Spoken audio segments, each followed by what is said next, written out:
you for tuning in to another episode of Teen Gen Talks, the podcast, where the goal is to empower the youth of Glendale and connect youth to community resources, individuals, and organizations through interviews and discussions. I'm your host, Desiree, and I had the pleasure of talking with Lynn Slaughter. Lynn is the author of award-winning novel Leisha's Song. She earned her MFA in writing popular fiction from Seton Hill University. Her previous young adult novels also include It Should Have Been You, a Silver Falchion finalist, and While I Danced, an Epic finalist. The ridiculously proud mother of 2 sons and grandmother of 5, she lives in Louisville, Kentucky, where she is at work on her next novel and serves as the president of Derby Rotten Scoundrels, her local sisters in crime chapter. I hope you enjoy the interview. Thank you, Lynn, for taking the time out of your day to sit down and talk with me. We have a lot to discuss. Right, that's true. To start off the interview, I want to touch upon your time as a dancer and dance educator. To you, what does dance mean, and how did dance impact your life? Oh my goodness, what a great question. Yeah, well, Desiree, from the time I was a little girl, I just could not move. When I'd hear music, I'd want to move and I'd want to dance. I just felt a passion for that very early on in my life. So I became, not too surprisingly, I became a dancer, and that was my career for a very long time. So dance, I think, is such an amazing form of expression. And I felt it connected to every piece of me, you know, my physicality, my emotions, my cognitive stuff, everything, my spirituality, everything. I think dance is a pretty amazing art form.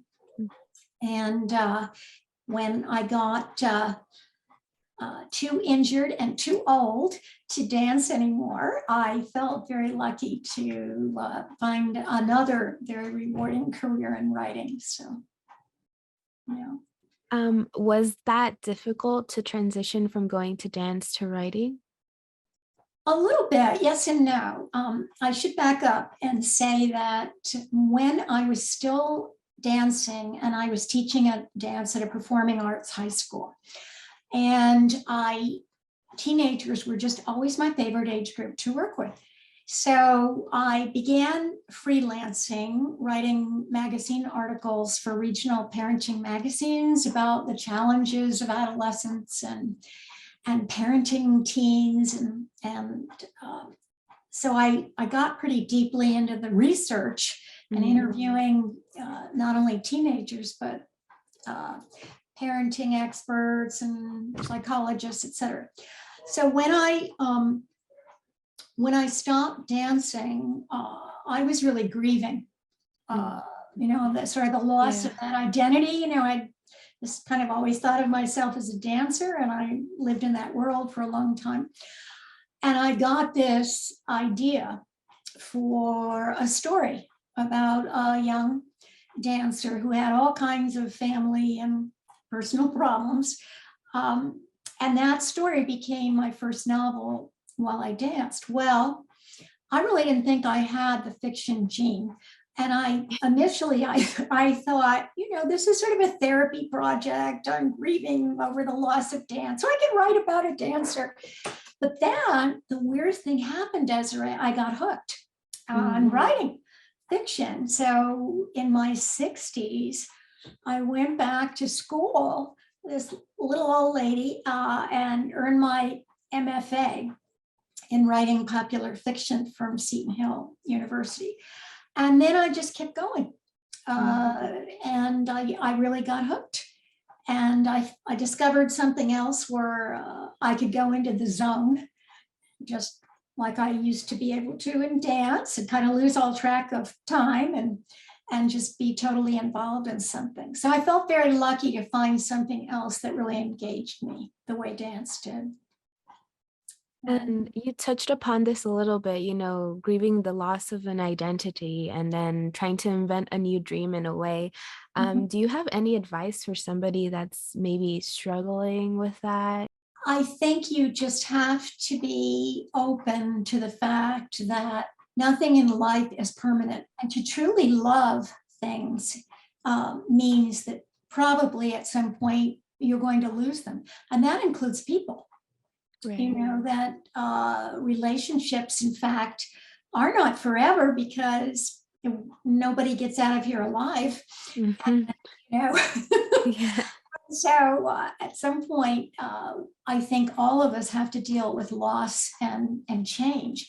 And I think the most important thing is to allow yourself to grieve and feel those feelings, but also to reach out and try to say, well, what else is out there? What else could I maybe find? And for some people, this happens much younger than it did to me. I danced into my 50s. I was very fortunate. But for some young people, an injury can end the dream of becoming a dancer, or maybe an athlete or something. And then you do have to try as hard as you can to not deny the feelings, but also try to move forward. And Deadly Setup is your most recent book. Can you tell us a bit more about it and the inspiration behind it? Oh, you are such a good interviewer. Thank you. You have prepared these questions, I can tell. You're doing such a good job. Thank you. Okay, well, I'd be glad to. Sam is 17, and she is the daughter of a New England heiress. And just when she has finally gotten into her first real serious relationship, and things are going fairly well for her, her life implodes. She gets arrested and goes on trial for the murder of her mother's fiance. And she fights to prove her innocence with the help of her boyfriend's dad, who is an ex-homicide cop. The book is also about Sam's very difficult relationship with her mother. Her mother is not very emotionally supportive of her, doesn't even believe her when she says, look, Mom, I didn't do this. And it's a very difficult relationship. And as you mentioned, all my books seem to be about people involved in the arts. And although I became a dancer, my family is really littered with jazz musicians.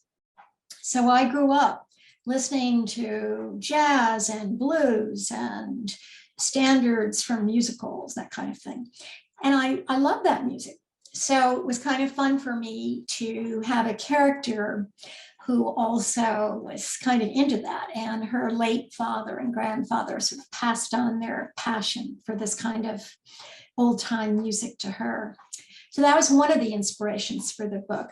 The premise, though, I think probably came from a story long ago that stuck with me. Many decades ago, there was an actress called Lana Turner. Her daughter, Cheryl Crane, was arrested for shooting her mother's boyfriend. And that story, this is way before the internet, but that story really stuck with me. Oh my gosh, what would that be like to, to be in that situation? And it was splashed all over the tabloids and the fan magazines and the newspapers. So I never forgot it. The other thing is, I grew up in a very wealthy community from about 6th grade through high school. I lived in Greenwich, Connecticut. And whereas my family lived in a pretty modest apartment in downtown Greenwich, I had several friends who lived in these enormous mansions. They had every possible material advantage, but quite a few of them had parents who paid remarkably little attention to them. And looking back, I realized they were emotionally neglected. And that is part of what Sam is dealing with as well. So that was another kind of inspiration for the book. And what is your writing process like, and does it change with every new book project? What a great question. Okay.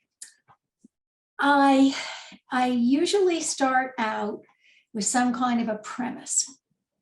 Okay, so like with Deadly Setup, as I mentioned, the premise is what would happen if you got accused of murdering your mother's lover,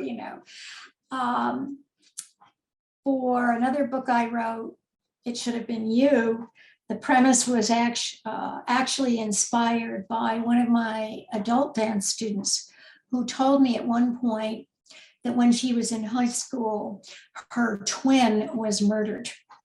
And the case was never solved. So I thought, holy guacamole, that story stuck with me. And then I wanted to write about what would happen to someone whose twin was murdered and who then began receiving some threatening emails herself.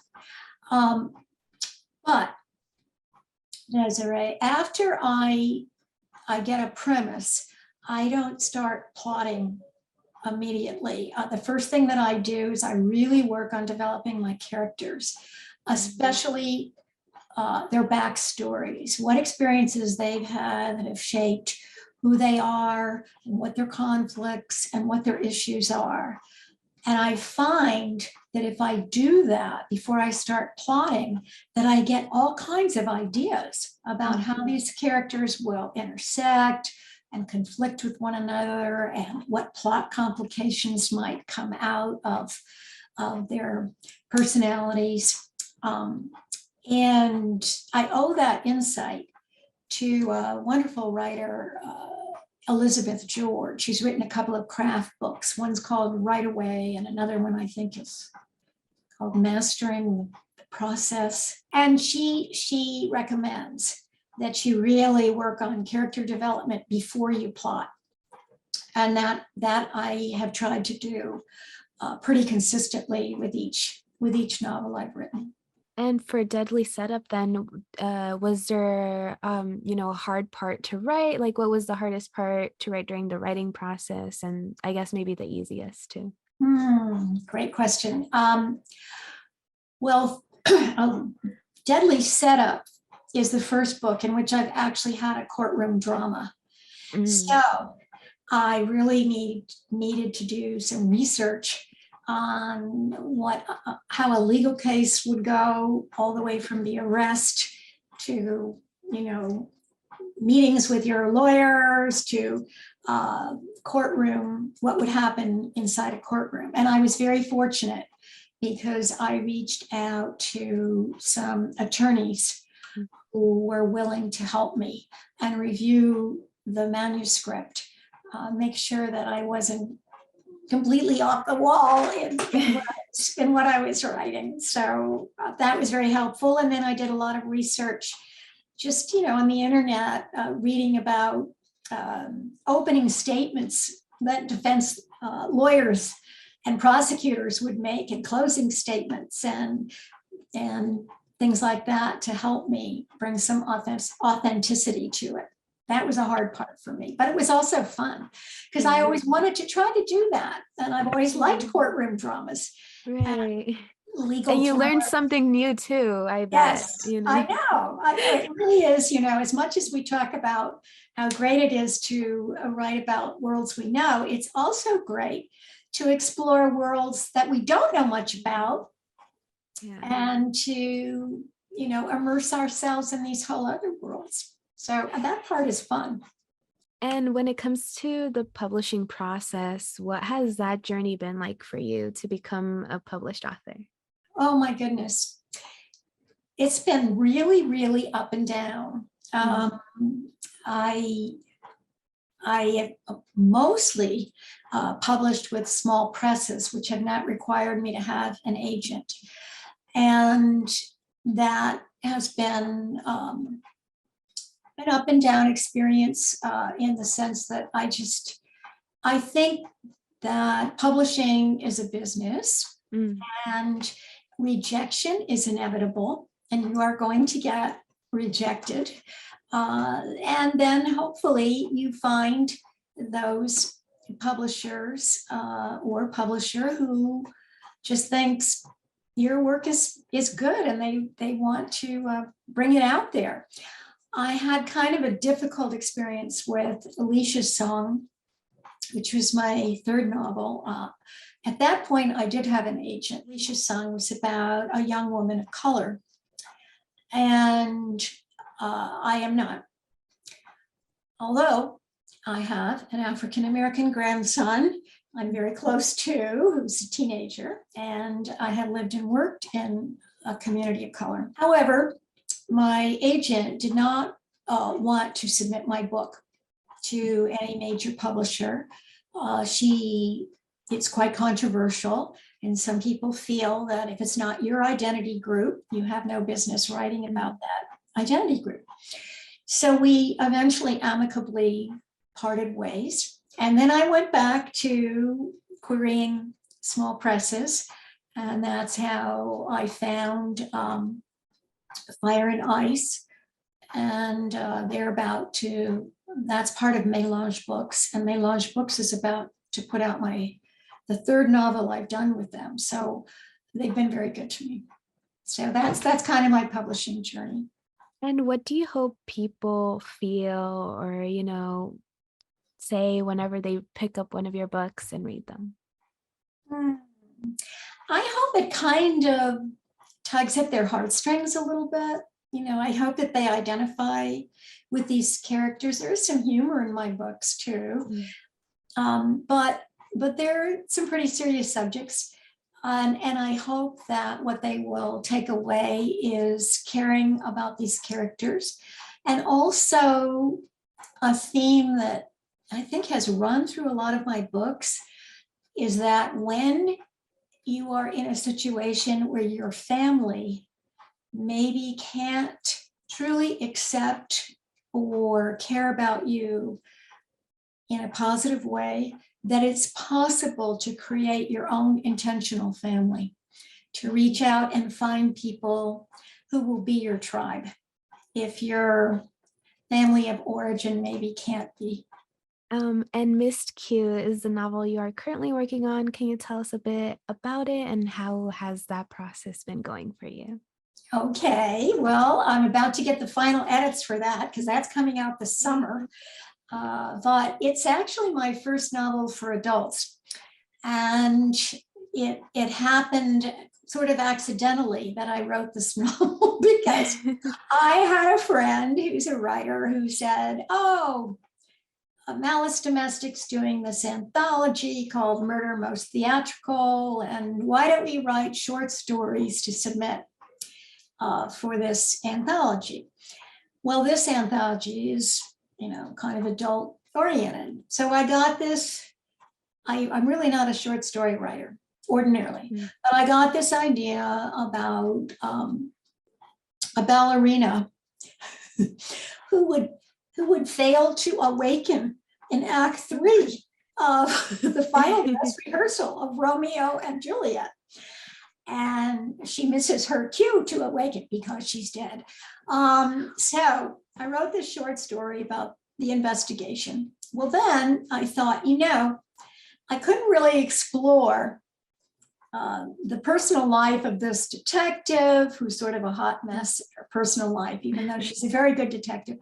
I couldn't really develop the story. So I decided I'm going to expand this and write this novel. And of course, this is during the pandemic. So I'm working away. I can't go anywhere.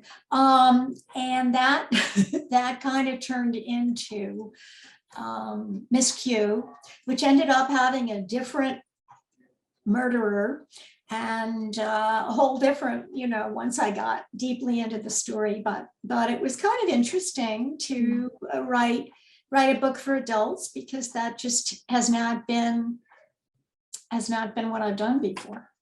So it was interesting, but now I'm back to, I've gone right back to the novel I'm presently working on called Missing Mom, is right back to being a young adult sort of coming of age romantic mystery about a girl whose mother just disappears one day, doesn't show up to pick her little sister up from day camp. And circumstantial evidence is pointing to, it looks like a probable suicide.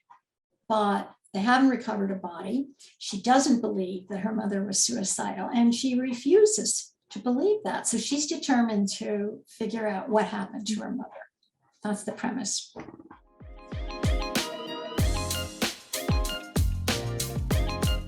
And before we end, I have some rapid fire questions to ask you. The first question is, what is your favorite color? Periwinkle.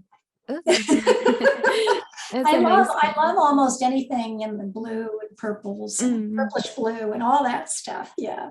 When are you the happiest? Oh my goodness. Well, probably I'm happiest hanging out with my husband, my grandchildren. And of course, I'm very happy when the writing's going well. So it's kind of love and work, I think, but I would have to say relationships are really right up there. I just, love the people in my life very much. Knowing what you know now, what advice would you give your 18-year-old self? Oh, I guess I would say stand up for yourself and what you believe and what you want. And I would probably advise myself to be less of a pleaser. I tried very hard to please people in my life, and it took me a long time to figure out that this was my life. And I needed to make decisions that were right for me and not just to kind of please other people. So I would definitely say, love yourself, take care of yourself, believe in yourself, and stand up for yourself. I was a bit of a wimp, Desiree. No. So, don't be a wimp. Advice, don't be a wimp.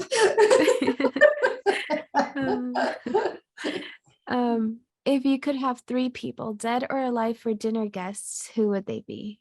I'd probably love to have maybe Margot Fontaine. She was a wonderful ballerina. I'd love to have Chris Crutcher. Chris Crutcher is a terrific young adult writer who is also a psychotherapist. And he wrote a wonderful book. Well, he's written a lot of wonderful books, but one of my favorite books of all time, it's called Staying Fat for Sarah Byrne. And it's really a good book. So I probably love to have him. Oh, and for fun, I'd love to have Barack Obama. He's a very charismatic president. What is a book that you have read recently or are currently reading that you would recommend? Okay. Well, I have a confession to make, which is that I really like reading books that are written by people I've either known or I've talked to or I have some connection with. So right now I'm reading a book that is a mystery about a ballet dancer. It's called Murder in the Second Position by Laurie Robbins. Well, now how I got interested in this book was that when I was interviewing this violinist, she said, oh, I know another ex-dancer who now writes mysteries, and her name is Laurie Robbins, and I'd love to connect you. So she kind of connected us. We've been emailing back and forth. So I just got really curious about her work. And now I'm reading this book, which is fun because not only is it about the arts, which I love, and it's a mystery, but it gives this whole like behind the scenes of what it's like to be in a ballet company in New York City. And that's fun. So that's what I'm reading right now.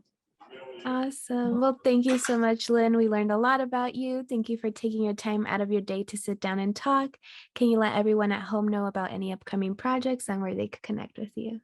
Connecting with me, the best thing to do is go to my website, which is very easy, www.lynnslaughter.com. And I think it's June or July, my next book will be out, Miss Q from Melange Books. And I mentioned that I'm working on Missing Mom. I'm also working on, believe it or not, a middle grade fantasy that is supposed to be a metaphor for trans kids who think that they've landed in the wrong body.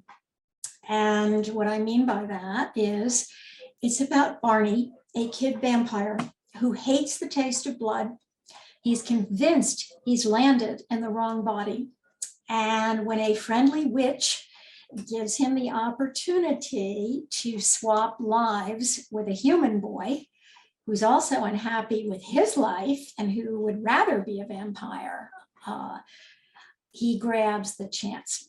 And so the book is about the challenges they encounter swapping lives, and also about their final decision as to whether they will stick with their new identities or go back.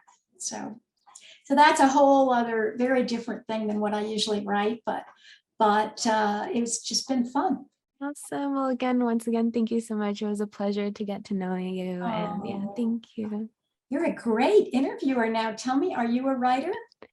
Oh, no, but I did graduate with a journalism degree Oh, from my wow. university. So That's I'm kind terrific. of incorporating my degree into the library world. Yes, absolutely. Well, you just Yeah. a wonderful interviewer, and it was Oh, so thank nice to you. be with you, Desiree. Yeah, it was so lovely getting to know you. Did you enjoy this episode? I'm sure you did. Don't forget to follow us on our socials, both on Facebook and Instagram at MyGlendaleLAC. And follow us on Spotify and Apple or anywhere where you get your podcasts from at Teen Gen Talks. Also, make sure to give us a like and subscribe to the YouTube channel, Glendale Library Arts and Culture, where we post the full video episodes every Friday at 4:30 p.m.